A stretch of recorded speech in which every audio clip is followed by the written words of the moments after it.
Graças a Deus. Gente, bom dia a todos.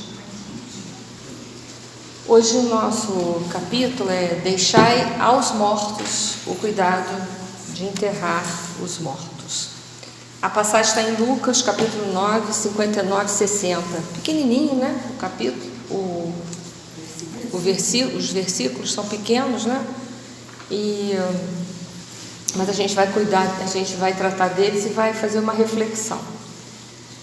Disse a outro, isso é Jesus, tá? Disse a outro, segue-me. E o outro respondeu, Senhor, consente que primeiro eu vá enterrar meu pai. Jesus lhe retrucou, deixai aos mortos o cuidado de enterrar seus mortos. Quanto a ti, vai anunciar o reino de Deus. A primeira interpretação que a gente vai pegar é essa que vocês já encontram aí no próprio livro, e depois a gente vai explorar em relação aos livros de Emmanuel, e a gente vai fazer uma reflexão em cima desse deixar os mortos ao cuidado, né, de enterrar os mortos, né?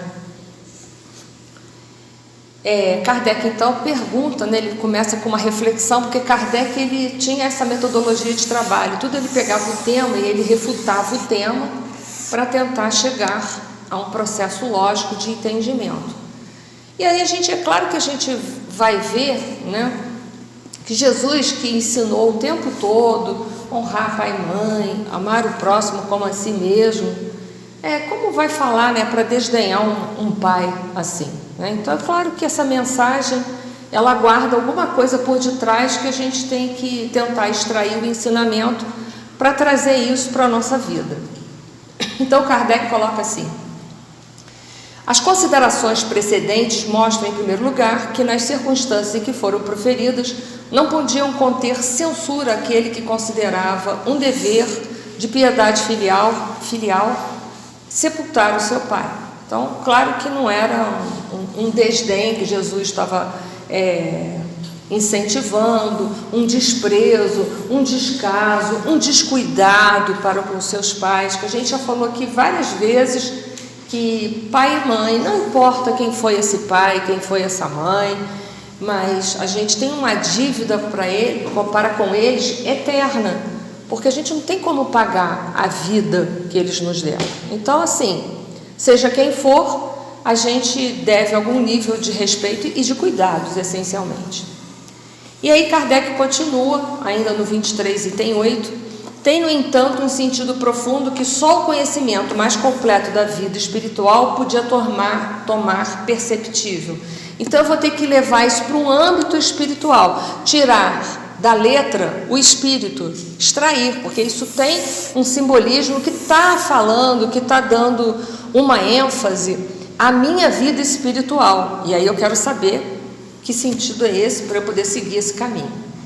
Ainda mesmo no item 8 do capítulo 23, eu vou ler só o finalzinho, né?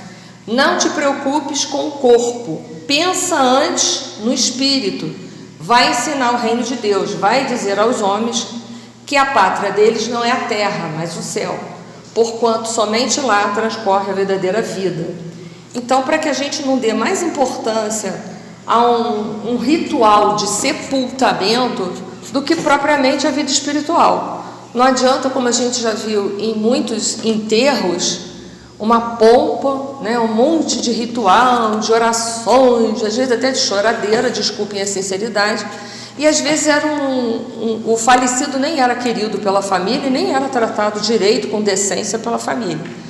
Então, já de primeira monta, já nos leva a uma reflexão de superfície, que isso é só uma reflexão de superfície, para a gente pensar que a gente tem que fazer muito mais pelos outros enquanto eles estão aqui conosco, do que pensar na hora de um ritual fúnebre, tentar fazer ali tudo aquilo que você não fez durante a vida, principalmente no que diz respeito aos pais, que às vezes todos estão presentes nos funerais, mas em vida, quando os pais precisavam do amor, do amparo, do amparo físico e também do amparo emocional, os filhos estavam ausentes ou os parentes próximos estavam todos ausentes. Então, numa reflexão de superfície, leva a gente para a gente pensar que o que a gente tem que fazer pela pessoa é enquanto ela está aqui viva, que depois que ela não está mais, que está ali só presente o corpo dela, que era nada mais, nada menos do que uma vestimenta, que isso é importante dizer, né? Eu me recordo que esse ano, há uns meses atrás, eu fui no enterro de uma pessoa espírita, muito querida, e aí na hora que os trabalhadores, as pessoas da funerária iam fechar o caixão, eu não sei como é que foi, né, que falaram alguma coisa nesse sentido, assim, que era para que todos ali de uma vez se despedissem da dona fulana de tal. Aí um familiar levantou, não, esse aqui é só o corpo dela, porque ela não está mais aqui. Olha que interessante, que legal, né? Para a gente começar a ver que a gente não está se despedindo de ninguém ali, né? Que ali não tem mais a pessoa que a gente amou, não tem mais a pessoa que tinha uma representação forte na nossa vida. Mas a gente ainda, mesmo sendo espírita, às vezes a gente carrega isso. Então, isso é só um primeiro âmbito de reflexão superficial em cima dessa passagem. Jesus fala para a pessoa que está na narrativa desse capítulo e desses 2 versículos, que ele pede para primeiro enterrar o pai, mas aí Jesus, não, você vai agora fazer o quê? A divulgação do reino dos céus. O reino dos céus, ou o reino de Deus, a gente vai encontrar em Mateus o reino dos céus e nos outros, mais às vezes, o reino de Deus. Por quê? Porque Mateus seguia mais uma linha judaica e era proibido que se falasse o nome de Deus. Então, o que a gente tem que entender? A gente vai encontrar no Evangelho de Mateus, você não vai ver reino de Deus, você vai ver reino dos céus.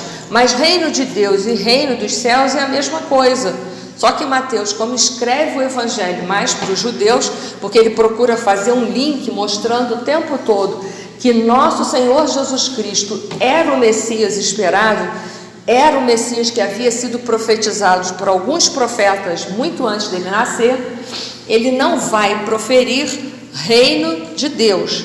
Mas os outros evangelistas, eles pronunciam, como Lucas aí, tá vendo? Reino de Deus. Vai pegar o evangelho lá de Mateus, você não vai encontrar Deus, mas sim reino dos céus, tá? Isso é só uma curiosidade, mas para saber que são sinônimos, tá? Por isso que um e outro coloca diferente. Eu falei para vocês que eu traria hoje algumas das características para vocês, assim, para reflexão, porque a gente às vezes fala reino de Deus, que não é um lugar geográfico, é algo que está internamente dentro de nós, mas para possibilitar todos nós uma reflexão com uma abrangência mais aberta e também mais profunda. Está muito alto, Márcia? Não, é o fio que você vai acabar arrancando. Ai, meu Deus, obrigada. Muito obrigada. A gente vai ver algumas características simplórias para a gente começar a formatar coisas maiores dentro da nossa mente, não ficar só nessa abstração interna, sem poder trazer isso mais para o nosso mundo concreto. Reino de Deus e da luz, vamos ver, e reino de Mamão, porque lembra que Jesus falava que ninguém podia servir a 2 senhores, porque agradaria a um e automaticamente desagradaria o quê? Ao outro. Então, há uma impossibilidade, uma incompatibilidade, porque ele afirmava, quando ele falou isso, que eram reinos diferentes e que não tinha como servir os 2 simultaneamente.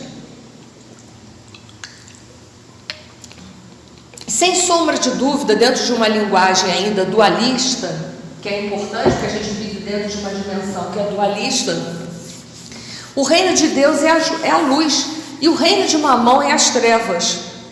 Há uma superioridade, porque a luz, ela afugenta as trevas, não é? Mas as trevas afugentam a luz? De jeito nenhum. Porque um tem uma característica eterna, o outro é apenas a ausência de uma característica real, verdadeira e eterna, que é a luz. Quando nós estamos em trevas ou em penumbra, a gente está falando de grau de ausência de luz ou de presença maior de luz, não é assim? Que vai desde uma luz uma penumbra, vai diminuindo, né? Uma penumbra até chegar ao quê? A uma treva. Então a luz, ela é soberana, como o bem é soberano. Kardec fala isso quando ele vai falar do bem e do mal, quando ele dá uma definição difícil, parece fácil, mas é muito difícil, quando ele define que o mal é a ausência do bem. Parece uma definição super fácil, mas vai botar isso no dia a dia para funcionar isso. Vai sair dessa dualidade, porque a dualidade para a gente é uma realidade. Eu vejo luz, eu vejo treva, eu vejo o positivo e o negativo, eu vejo o alto, eu vejo o baixo, eu vejo o gordo, eu vejo o magro. Isso para mim parece uma realidade, mas sair dessa dualidade, que é a proposta, porque a vida material, ela é só uma ilusão. A gente sabe que a vida verdadeira é a vida espiritual. Sair disso que é a nossa dificuldade. Então o reino de Deus é sem sombra de dúvida a luz, e o reino de Mamão é as trevas, é a penumbra, é tudo aquilo que está um pouco mais ausente à luz, que vai ter uma ausência. Eu aqui não tenho um copo, mas imagina a minha garrafa, que eu vou botar um pouquinho para baixo o protetor. A minha garrafa está meio cheia ou meio vazia, não é assim? Porque ela está um pouco ausente de água, não é isso? Se ela estivesse cheia, ela estivesse plena, ela estava plena de água. Então vamos imaginar que o mal seja isso. O mal é essa ausência que então não está pleno de bens. Nós estamos assim. Dentro de nós existe o bem e o mal? Existe, é uma coisa horrível ainda, não é? É uma coisa horrível, uma coisa horrível. Então a gente precisa se desfazer disso. O reino de Deus que a gente fala, que é a consciência que está escrita onde? Que está escrita a nossa consciência? Desculpa, é verdade, é uma pergunta. Pergunta, eu já dei a resposta, né? As leis de Deus estão escritas na nossa consciência, o caminho para frente. Quanto mais inconsciente dessa lei, mais a gente está servindo a Mamão, mais a gente está afastado ainda da plenitude das suas leis. E a gente está reencarnado aqui por causa de um afastamento da lei. Eu gosto de usar a palavra afastamento, eu vou dizer por quê. Com sinceridade, não me respondam, porque eu não quero ouvir a resposta de vocês, tá bem? Mas eu quero que vocês reflitam. Nós podemos infringir a lei de Deus? Não respondam, só pensem. E eu vou dar a resposta e vocês vão ver que é lógico. Se eu pudesse infringir a lei de Deus, eu seria mais poderosa do que Deus. Eu posso me afastar dela, mas eu não tenho condições de infringir as leis. Entendam isso. Isso é uma das primeiras reflexões que a gente precisa fazer. Se eu pudesse infringir, olha só como é que eu sou esperta, como eu sou inteligente, eu sei uma coisa que Deus não sabe. Eu sei passar a perna nas leis dele. Então eu sou muito mais poderosa do que ele. Então agora eu evito falar a palavra que nós infringimos, transgredimos. Eu prefiro falar a palavra afastamento. Mas é a primeira que vem, né? Interessante isso. Por causa do nosso vocabulário pobre, né? Mas filosoficamente a gente precisa refletir que é impossível infringir as leis. Tanto é que o mal, eu posso ser fazer mal ilimitadamente? Não. Lembra do Gregório, que é o exemplo mais clássico e profundo que a gente tem de maldade. Chega um dia que para o Gregório também acaba. Ele teve que decidir, ou ele aceita o convite da luz de Deus, ou ele vai reencarnar compulsoriamente. Então não há como infringir. Deus vai, na sua misericórdia, dando oportunidade, mas chegará um dia que chega, é hora de retornar. Então o reino de Deus é de espírito. Por que o reino de Deus não pode ser material? Porque a matéria não sofre mudanças. O reino de Deus tem que ter as mesmas características, não pode sofrer mudança. A lei é a lei, ponto final. Não é tipo assim, hoje a lei diz, eu quero o céu azul porque eu estou muito afim do azul, amanhã eu quero rosinha porque eu estou querendo rosinha, já mudei de ideia. Não é assim, né? As leis de Deus são perfeitas e eternas.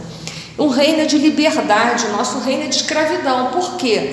Quando a gente se dedica demais à matéria, a gente põe toda a nossa felicidade, toda a nossa energia aqui, ficamos escravos disso, tanto escravos, tanto apegados, que quando nós perdemos, nós também nos sentimos como uns perdedores, um zero à esquerda, a nossa felicidade se vai embora.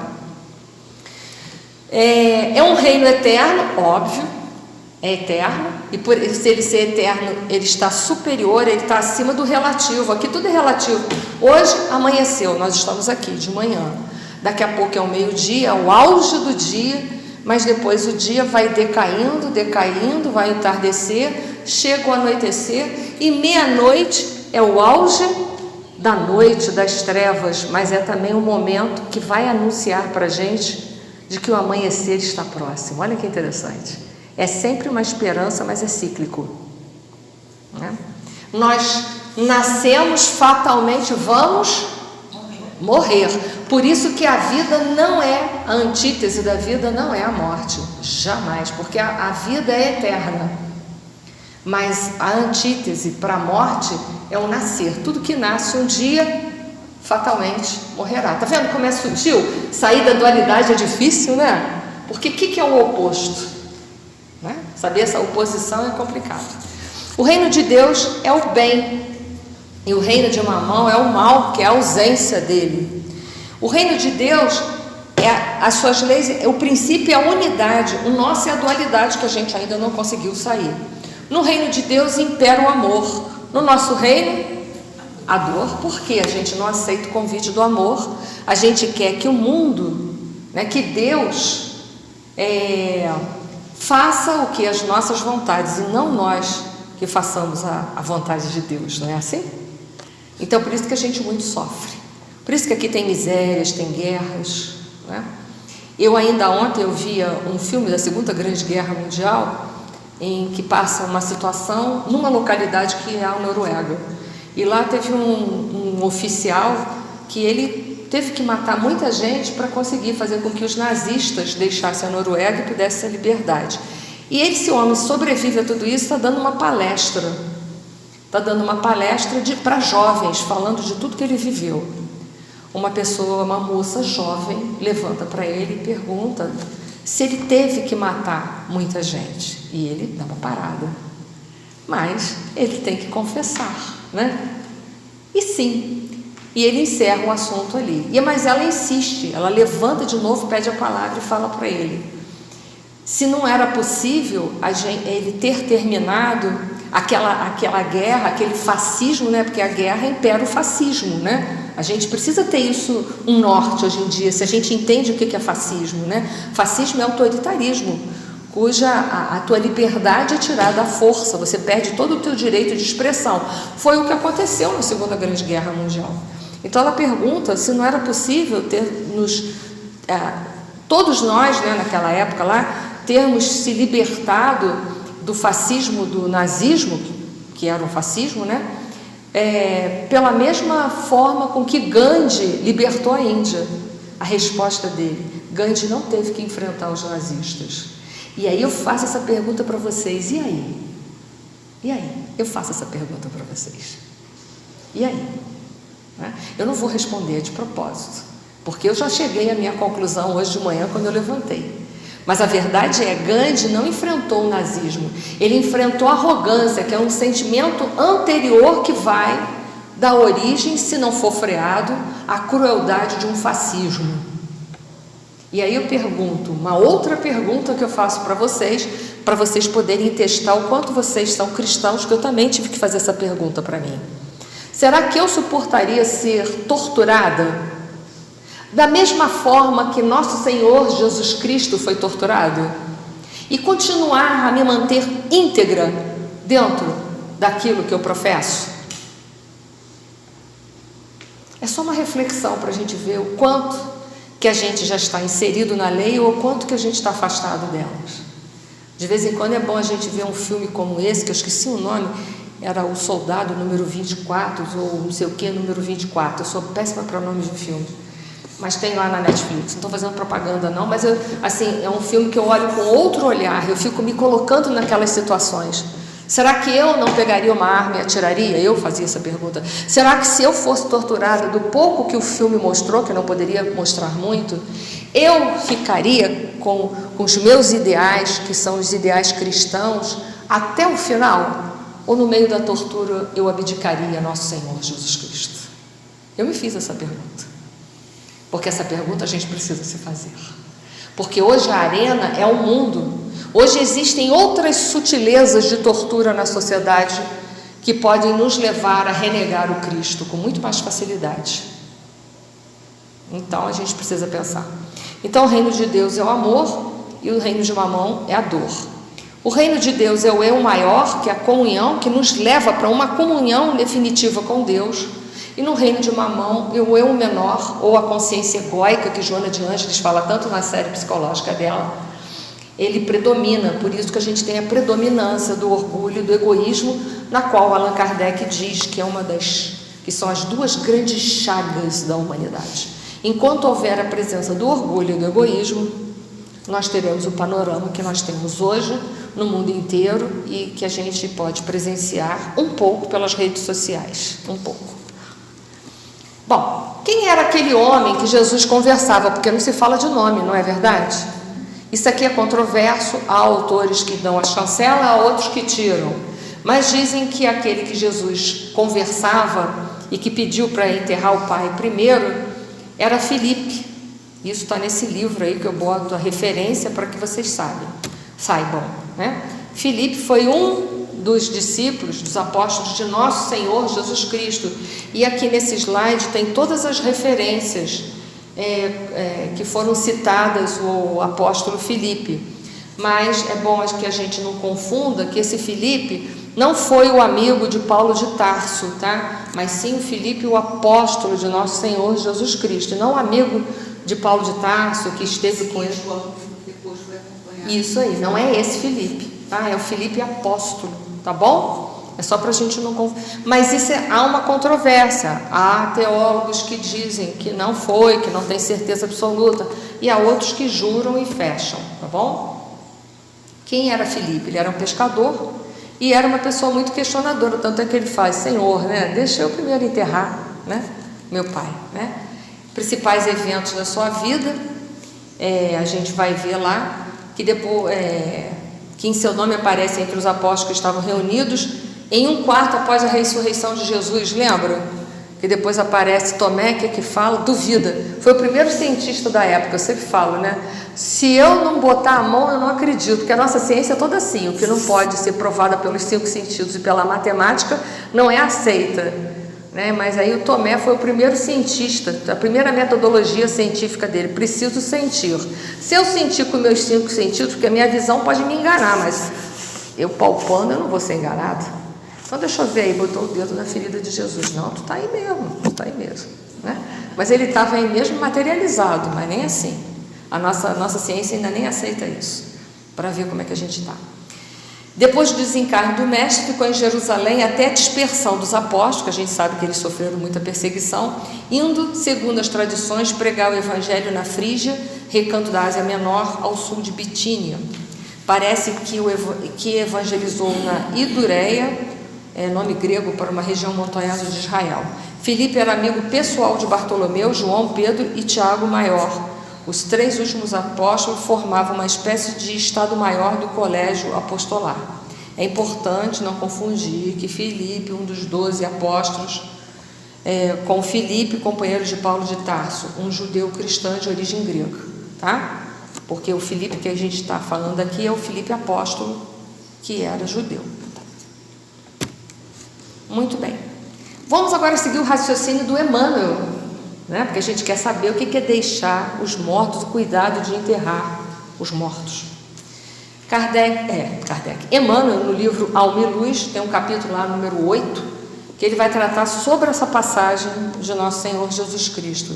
E aí ele começa assim, só tirei uns trechos, tá? Peguei só uns pedacinhos para a nossa reflexão, depois vocês podem acionar pela referência o texto na íntegra. Há sempre numerosos mortos em nossa luta de cada dia, convocando-nos às preces da diligência e da bondade em favor de cada um. Então, esses mortos aí que o Emmanuel está colocando, esse morto aqui, é um morto de consciência.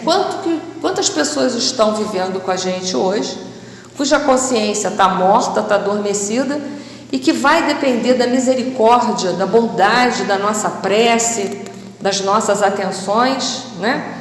Para que possam ir se despertando para uma vida maior. Hoje, quantos na sociedade têm a consciência totalmente adormecida?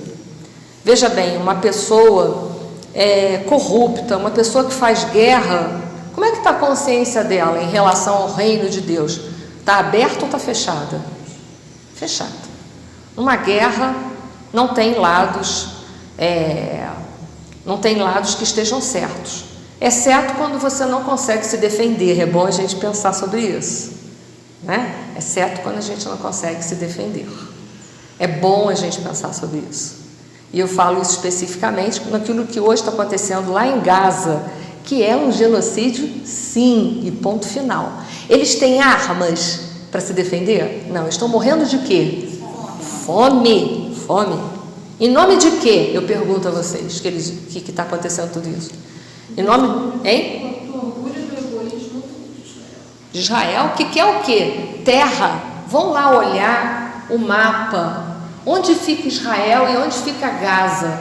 Gaza dá para o litoral? Não sei se vocês sabem disso. Dá. Israel dá para o litoral? Não. Por que será que Israel quer tanto? Por que será? Né? Então, o amor de Deus não está em primeiro lugar. Não se iludam com determinadas coisas. Cuidado com o que lança na internet.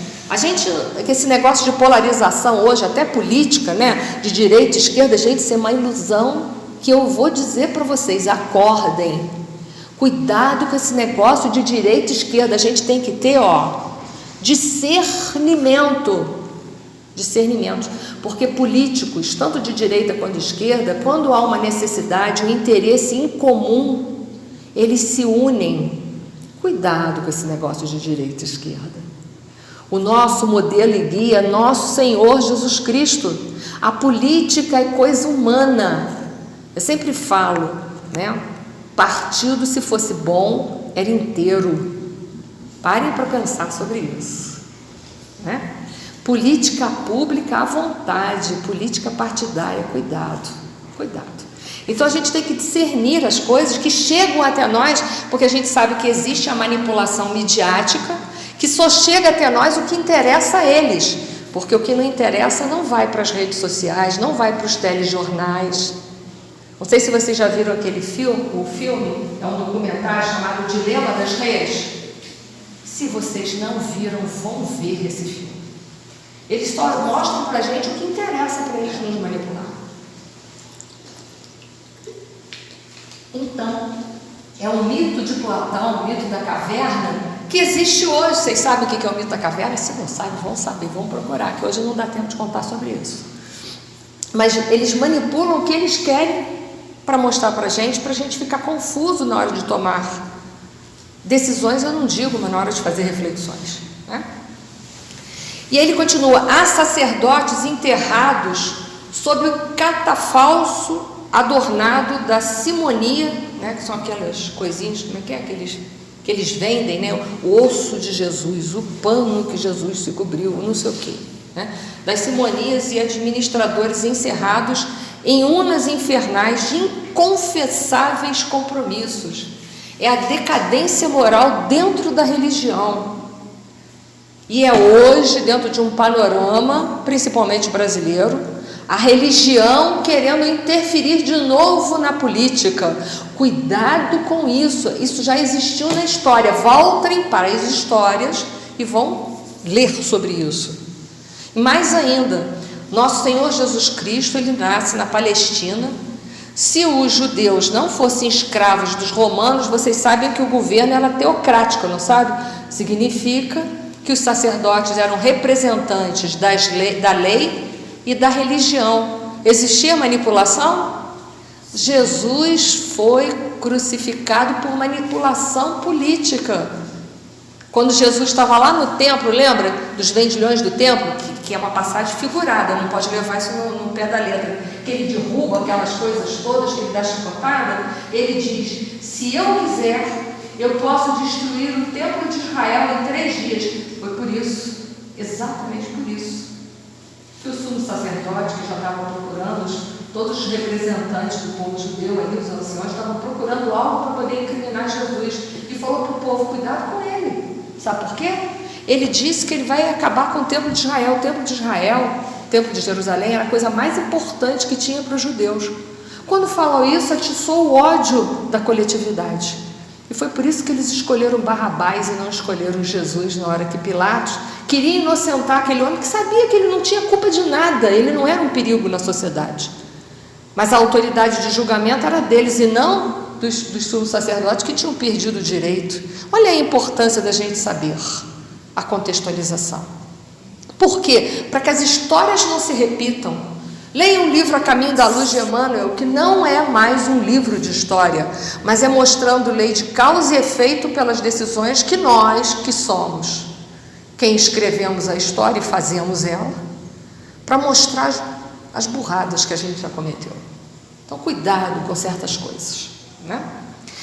Há jovens mortos no vício e velhos amortalhados no frio da negação, mostrando a morte espiritual, porque quando a gente está subjugado por qualquer vício, até mesmo a falta de esperanças em coisa maior, de vez em quando alguém me liga ou manda uma mensagem no Zap que vê, que acha que o mundo está cada vez pior. Eu já conversei com mais pessoas: você não vê ir pelos noticiários? Não, eu não vejo isso. Eu falei assim: isso é o que os noticiários querem ver.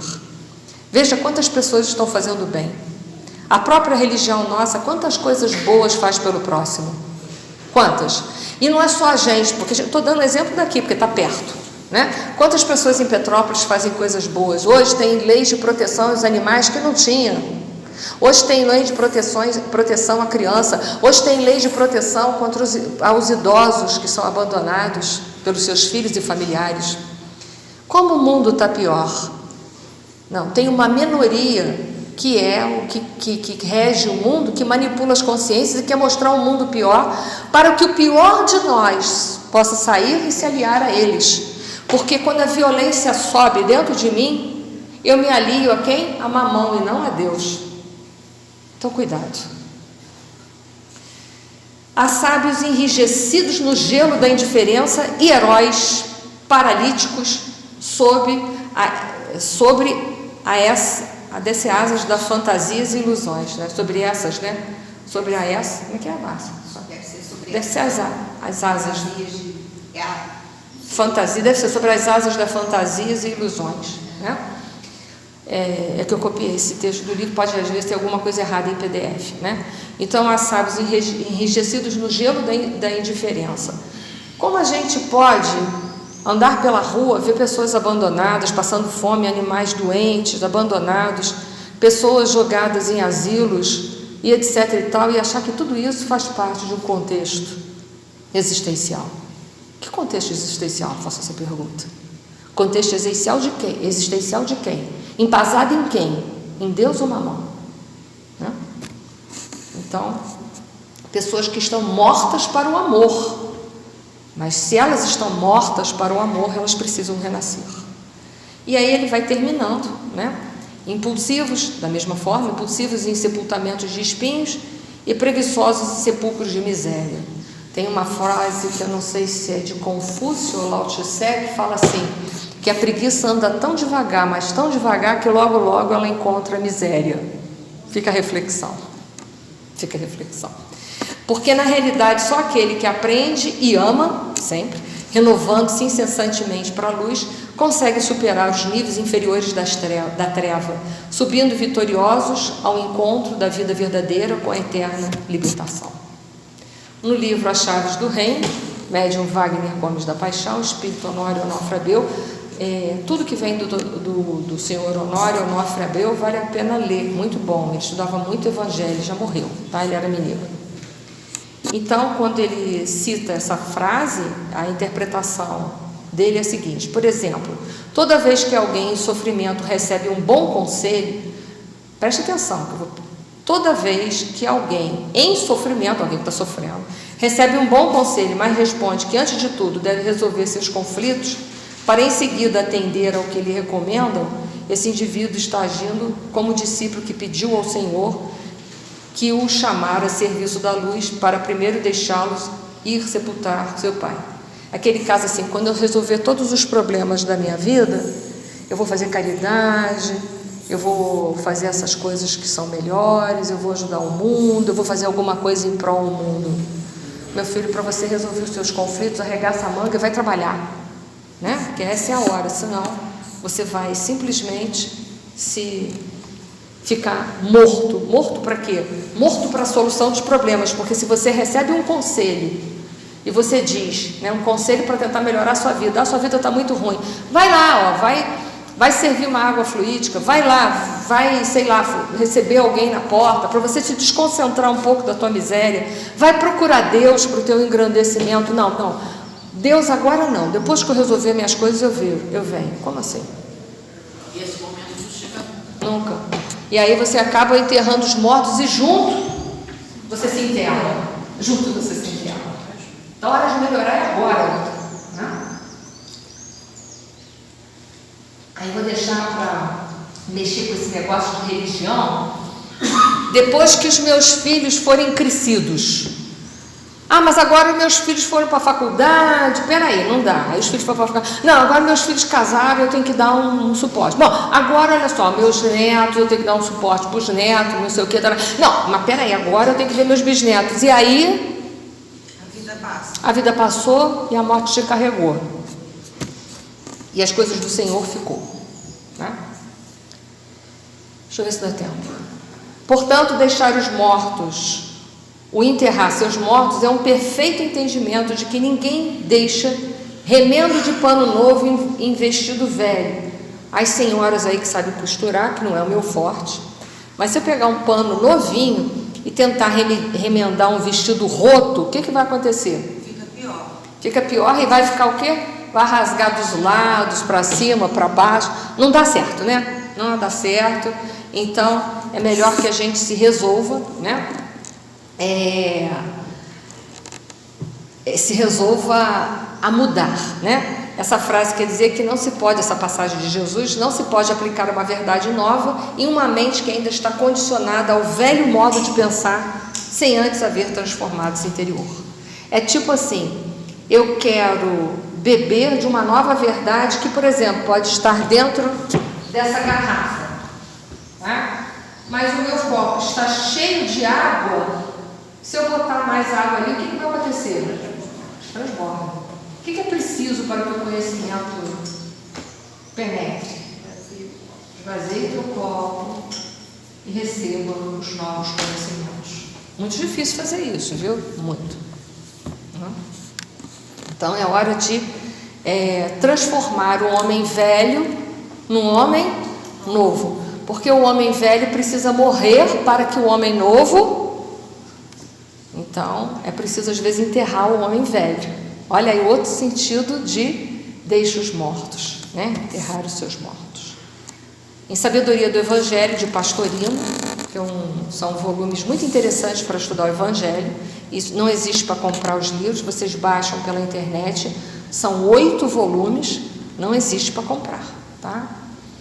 Ele fala assim, Pastorino: trata-se de um chamado positivo de Jesus. Segue-me.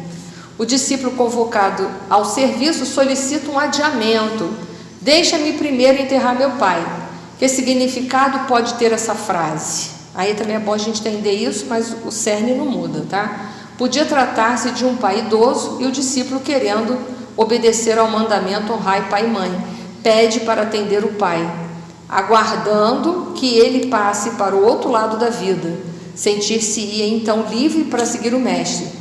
Podia tratar-se ainda de um caso real, de morte realmente ocorrida, e a espera para o sepultamento seria coisa de uns 2 dias. Mas a gente não espera. O pai idoso pode continuar sendo cuidado por mim e eu viver o reino dos céus, pregar ele, viver, modificar-me, ajudar.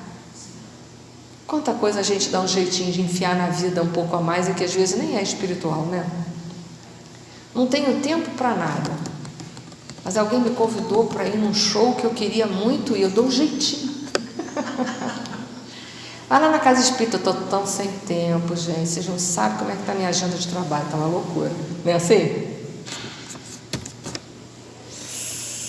Entretanto, porque agora é a posição do pastorino que é diferente anteriormente. Entretanto, pela resposta de Jesus, parece mais viável a primeira hipótese: deixa que os mortos, encarnados, enferrem, cuidem de seus mortos, encarnados. Tu, porém, entrega-te à pregação do reino de Deus. Teria ele ido, porque o pastorino não tem certeza se foi o Filipe ou não, tá? Ele é da teoria, de que não tem certeza que foi Filipe, então ele pergunta: será que aquela pessoa foi? Ou será que ela voltou e serviu a Jesus? Então eu não vou avante, depois vocês vão ter os slides.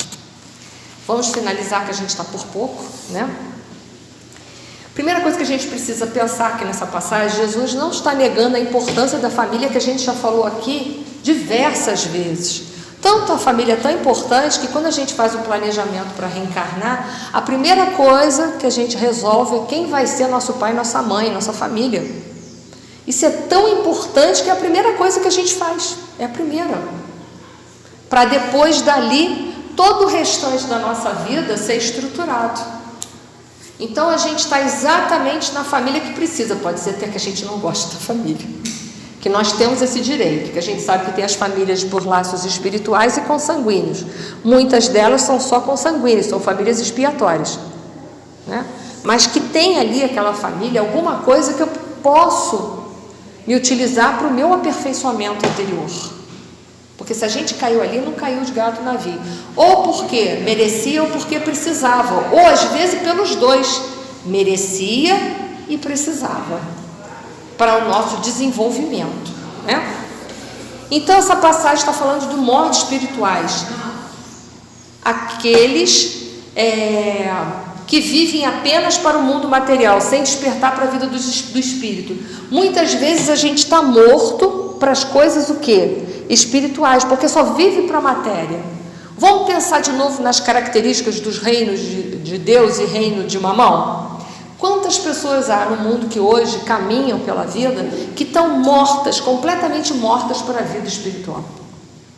Assim, com toda sinceridade, me custa acreditar que um político que lesa a humanidade, ele possa estar pensando em alguma coisa em relação a Deus e ao próximo. Estou dando só esse exemplo para a gente impactar, para a gente impactar e pensar. Porque quando eu roubo milhões e boto na minha conta, eu estou tirando a oportunidade da pessoa ter uma boa escolaridade, eu estou tirando a oportunidade da pessoa ter acesso a uma condição de saúde digna. Quanta coisa que eu estou tirando. Então só citei duas, que já é bastante importante. Mas quantas coisas mais eu estou tirando? Chamado urgente, o convite de reino de Deus exige prioridade absoluta, não se pode ser adiado. Por quê? Nós temos uma plaquinha de prazo de validade aqui, dia tal, do mês tal, do ano tal, na hora tal, você desencarna. Pode ser que daqui a pouco a gente desencarne, entendeu? E aí, se eu não fiz nada, o que eu levo? Nada. Então, chamado urgente. Desapego radical. Desapegar-se dos valores materiais que são esse de servir a mamão, que a gente falou lá no início, que a gente levou uma série de reflexões, que a gente às vezes pode estar servindo a mamão e nem percebe o que está fazendo, para a gente se desapegar disso ao máximo. Não é que a gente vai viver na miséria andrajoso, não, porque viver na miséria andrajoso é ser um peso social para alguém. Já pararam para pensar nisso? A gente tem que trabalhar, a gente precisa cuidar do corpo, a gente precisa pagar contas, estar no mundo, mas não ser dele. Não ser dele. É diferente, não é? Você pode ter dinheiro? Pode, gente. Dinheiro é maldição? Não. Dinheiro é neutro. É o que eu faço do dinheiro é que vai modificar. Eu posso pegar uma quantia de dinheiro significante e dar para um traficante para traficar drogas. Posso pegar essa mesma quantia e fazer pesquisa ou doá-la para um hospital que faz caridade. São coisas diferentes, mas é a mesma coisa, é o dinheiro. É o dinheiro. Dinheiro não é uma coisa que nós temos que abominar, faz parte. Então, essa frase, eu só trouxe de propósito, que eu gosto sempre de trazer alguma coisa de outras culturas. Vocês vão falar assim, ela adora isso. Por que eu trago coisas de outras culturas? Vamos ver? Eu trouxe hoje sobre o Bhagavad Gita, né, que fala a mesma coisa, a superação do apego, das coisas materiais, né? Mesmo aos mais caros afetos, porque a gente está apegado a alguém, que se alguém morrer, a minha vida acaba, isso é um apego, isso é uma coisa muito ruim, não é? A gente tem que deixar as pessoas irem, até porque elas não são patrimônios nossos, né? Por que eu quero mostrar que guarda ressonância com os ensinamentos de nosso Senhor Jesus Cristo? Porque pelas obras de Emmanuel, a gente sabe, e é uma lógica, não é só porque o Emmanuel falou, que todos esses foram missionários do Cristo. Claro, Jesus não é o governador da terra. Os outros povos tinham que evoluir espiritualmente. Então ele teve que mandar missionários seus, mensageiros. Teve, porque vai dizer que Jesus só gostava dos judeus. E quando não deu certo, ele, agora também não gosto mais de vocês, vou implantar a minha árvore do Evangelho no Brasil, só vou amar os brasileiros e o resto do mundo pode se explodir. É assim? Não é. Não é assim, né? Então eu gosto de citar, né, o Bhagavad Gita, que significa canção do Senhor, que eu quero muito ouvir essa canção. É um dos textos sagrados mais importantes do hinduísmo, um dos textos sagrados mais antigos também. Não vou dizer o mais antigo de todos, que a gente sabe por Emmanuel que os chineses já estavam aqui na Terra quando os capelinos chegaram, né? Os hinduístas faziam parte de uma das grandes civilizações que deram origem na Terra, que foram os capelinos, né? Então a gente sabe que não é o texto mais antigo que existe, né? É um poema épico contido num livro chamado Mahabharata. Então é um dos textos do Mahabharata e é considerado uma fonte de sabedoria espiritual e prática. A narrativa desse livro se desenrola como um diálogo entre o príncipe guerreiro Arjuna, o herói dos Pandavas, e o seu cocheiro, que é nada mais, nada menos do que Krishna, a oitava encarnação do Deus Vishnu. Aguenta aí que eu vou chegar lá, tá? Arjuna, ao ver seus parentes, amigos e mestre no exército inimigo, fica tomado pela angústia e pelo dilema moral.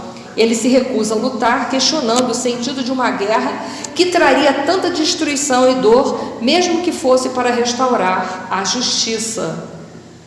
Eu fiz umas perguntas no início para vocês, não foi? Sobre a guerra, sobre a tortura, não foi? Eu fiz, né? Então, destruição de dor, mesmo que fosse para restaurar a justiça.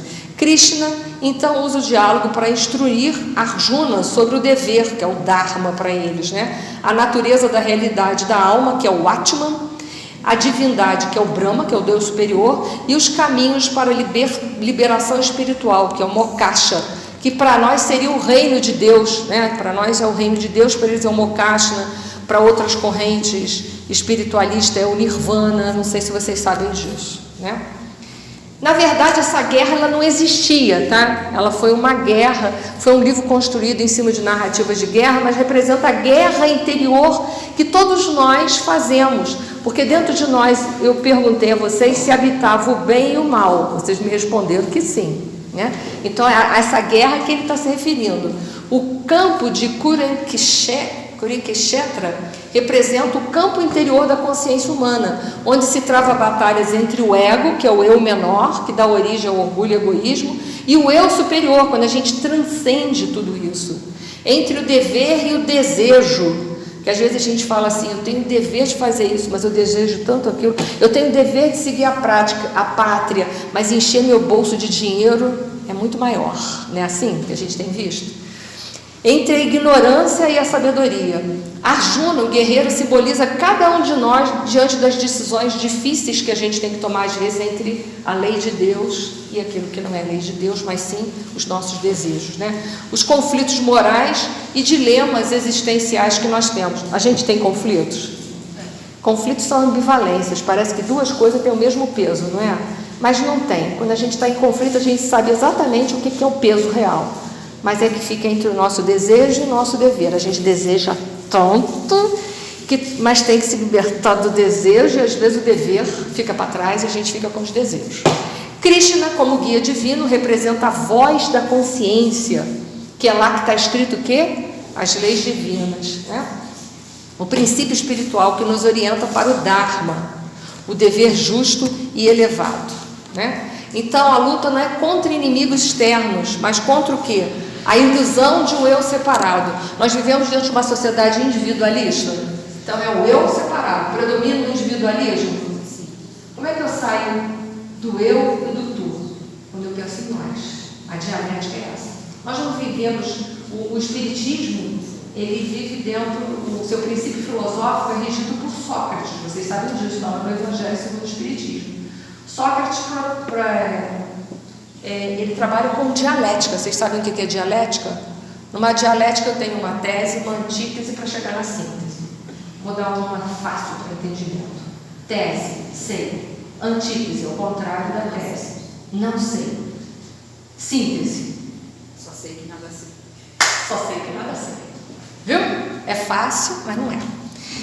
A ilusão do eu separado. O apego aos frutos da ação. É aquela pessoa que faz esperando que a mão esquerda sinalize o que a direita está fazendo. Lembra que Jesus falava? O capítulo da ostentação, que é o 13 do Evangelho segundo o Espiritismo.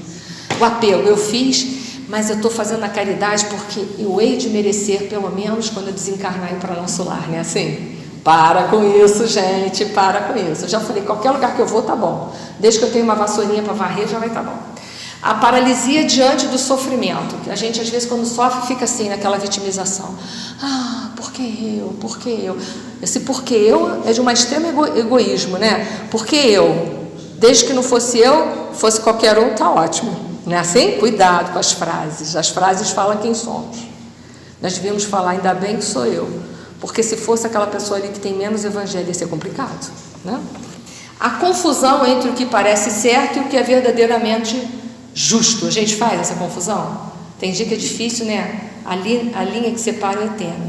Então o Gita, o Bhagavad Gita, nos ensina que a verdadeira batalha é interna e que a vitória espiritual vem quando agimos com clareza, amor e entrega. Isso vai contra os princípios cristãos?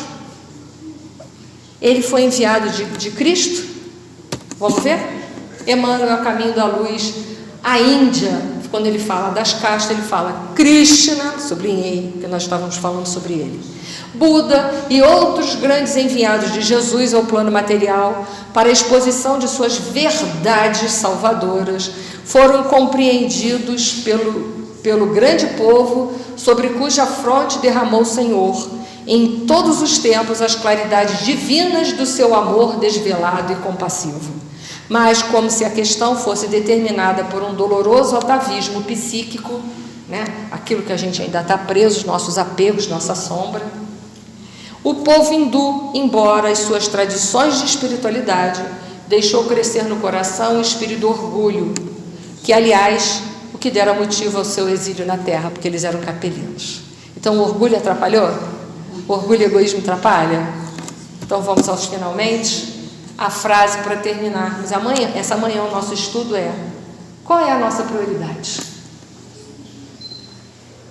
O que está espiritualmente morto em mim? Então, para a gente terminar essa manhã, a gente termina com essa frase, já que a passagem de nosso Senhor Jesus Cristo é: deixai os mortos o cuidado de enterrar seus mortos. Qual é a minha prioridade? E o que está morto dentro de mim que eu preciso fazer com que renasça? Então, gente, essa era a nossa mensagem.